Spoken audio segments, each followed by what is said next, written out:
Over the past few decades, recommendations or advice to the general public about what we should be eating and what we should avoid eating have changed, and then they've changed again as scientists learn more about what's in the food we eat and how those components affect our health. Especially in countries like the United States that have adopted diets that are rich in refined or processed foods, and for the most part, along with that shift, rates of obesity have increased in these countries. Well, government bodies like the USDA or the US Department of Agriculture have tried to address these public health problems by making dietary recommendations easy to understand and widely available to the public. So in 1992, and without giving away my age, this is the one that I remember learning about in my first university courses on nutrition. But in 1992, the USDA released the original food pyramid. It was a simple way of showing people approximately how much of each of the major food groups they should be eating relative to the other food groups.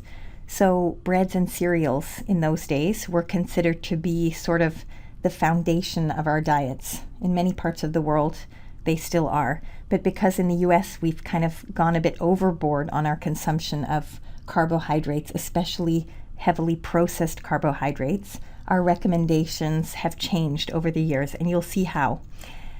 But basically, this was considered the foundation, and that's why this constituted the biggest part of the pyramid in 1992.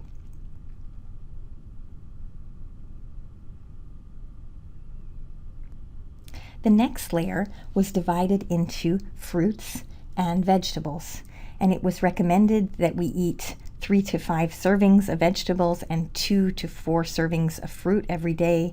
The problem was, and the problem still is, that the average American person didn't actually know, and is still unclear today, on exactly what constitutes a serving. So on this side we had our fruits, and here were our veggies, and we had 3 to 5 veggie servings and 2 to 4 fruit servings. Then above that we saw in decreasing quantities, on one side, protein foods like meats and legumes and eggs, beans and alternate sources of proteins. And then on the other side of that, we saw dairy products.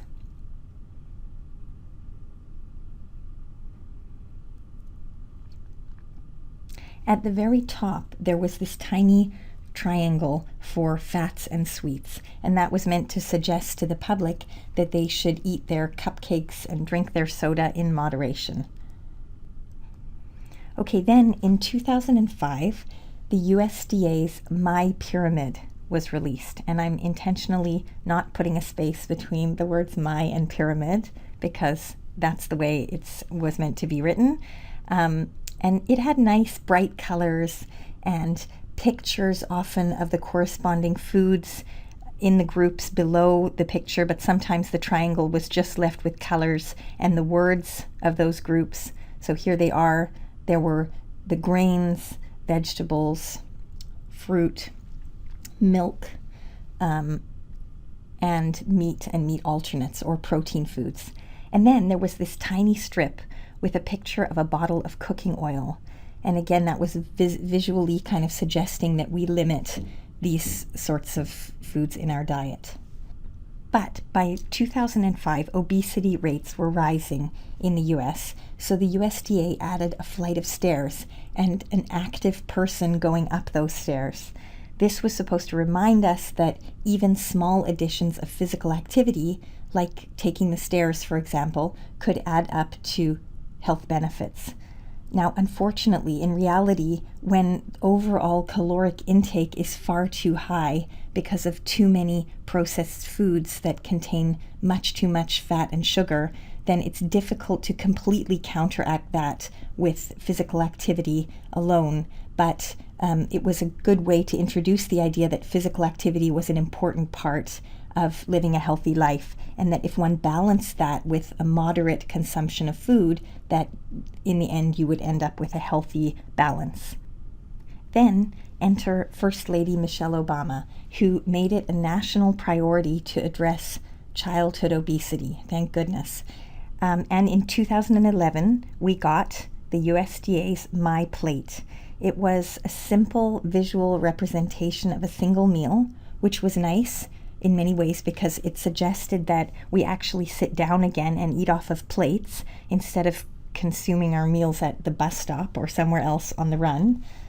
My Plate was divided into 1/2 fruits and vegetables, and there was also a suggestion that more vegetables be consumed than fruits because the vegetable segment was a bit bigger. And then on the other side of the 2011 My Plate, we see grains, which is nice because it suggests whole grains rather than simple carbohydrates or simple sugars, and also protein at the bottom. And of course, on the top corner, there was a circle to represent dairy products in the diet. Now, the reason that this representation has been praised is that, firstly, it's more accepting of diverse food cultures and cuisines instead of drawing a ham or a loaf of bread, which might suggest that these are the foods you should be eating to fulfill your daily protein and grain allocation. This representation doesn't prescribe which foods, it just suggests the types of foods. But if this were really my plate, if I had, let's say, 2 or 3 wishes, I would add a few things. The first thing that I would add is a glass of water. I think we often forget how important water is in our children's diets and even in our own diets. I would also love it if there would be a way to just remind people to keep an eye on portion size, maybe something like this. That would just be a little reminder. Smaller plates are a great way to control portion size in the home. If you use them most of the time, it just sets up a sort of a normal view of what a portion size is, or what a reasonable portion size is. And then the last thing I would love to add is some suggestion that variety in food and in our diets is a good thing. So maybe a little rainbow on the fruit and vegetable side, or maybe the word variety written in like this. Variety is so important because it helps us to avoid any potential toxins in the food that we eat, because we're not consuming a lot of a single type of food. And also it maximizes the spectrum of micronutrients or vitamins and minerals that we're getting in our foods because we're eating a lot of different types of fruits and vegetables.